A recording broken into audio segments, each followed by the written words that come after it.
Hello friends, எல்லோரும் எப்படி இருக்கீங்க? நம்ம சமையலை ஈஸியாகவும் குயிக்காகவும் டென்ஷன் இல்லாமல் செய்கிறதுக்காக ஒரு டிப்ஸ் தான் இது. நான் இஞ்சியை நல்லா தோல் சீவி கழுவி ஈரம் இல்லாமல் தொடச்சி கொஞ்சம் நேரம் சன்லைட்லேயும் வைக்கலாம். இந்த ஸ்பூனில் நீங்கள் தோல் சீவினீங்கன்னா இஞ்சி கொஞ்சம் வேஸ்ட் ஆகாமல் இருக்கும். நான் பூண்டும் உரிச்சு எடுத்து வச்சுக்கிறேன். இஞ்சியை நல்லா கழுவி எடுத்துக்கோங்க, மண் இல்லாமல். நான் ஈரம் இல்லாமல் ஒரு காட்டன் துணி எடுத்து நல்லா தொடச்சி எடுத்துக்கிறேன். இல்லைனா நீங்கள் உங்களுக்கு டைம் இருந்துச்சுன்னா முன்னாடியே ஈரம் இல்லாமல் நல்லா ட்ரை பண்ணி வச்சுக்கோங்க. நான் இஞ்சியை சின்ன சின்ன பீஸாக கட் பண்ணிட்டேங்க. ஈரமும் தொடச்சிட்டேன். இருந்தாலும் நம்ம இந்த இஞ்சி பூண்டு பேஸ்ட்டை ஸ்டோர் பண்ணுறதுனால கொஞ்சம் சன்லைட்டில் வெயிலில் கொஞ்சம் நேரம், ரொம்ப காய தேவையில்ல, இந்த ஈரம் மட்டும் போகிற அளவுக்கு நம்ம காய வச்சு எடுத்துக்கலாம். பூண்டும் உரித்து எடுத்து வச்சுருக்கேங்க. எந்த அளவு நம்ம இஞ்சி எடுத்தோமோ அதே அளவு பூண்டு எடுத்து வச்சுருக்கேன்.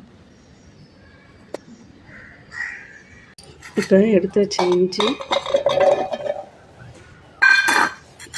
பூண்டு இதெல்லாம் மிக்சியில் போட்டு அரைச்சிக்கிறேன். இது கூட கொஞ்சம் உப்பு போட்டுக்கிறேன்.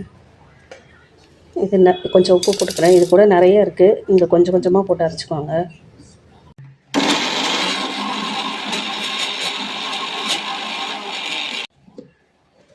இது அரைஞ்சிச்சு. இது கூடயே நான் கொஞ்சம் ஆயில் ஊற்றி அரைச்சிக்கிறேங்க.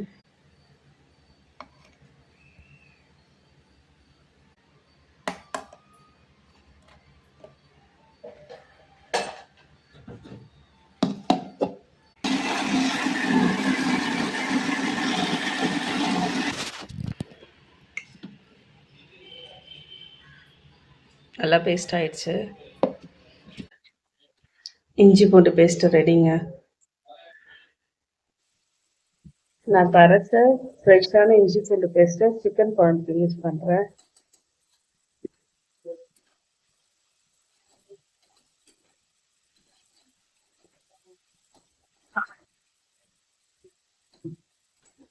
என்ன ஒரு அரோமா, ரொம்ப ஃப்ரெஷ்ஷாக இருக்குங்க.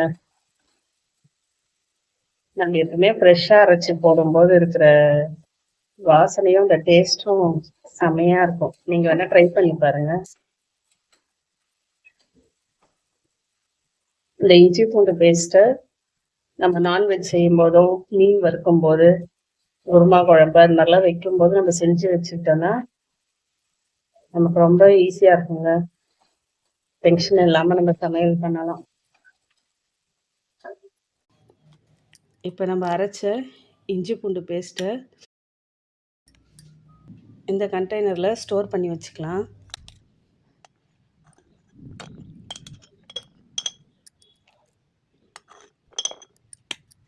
ஃபில் பண்ணிட்டேன்.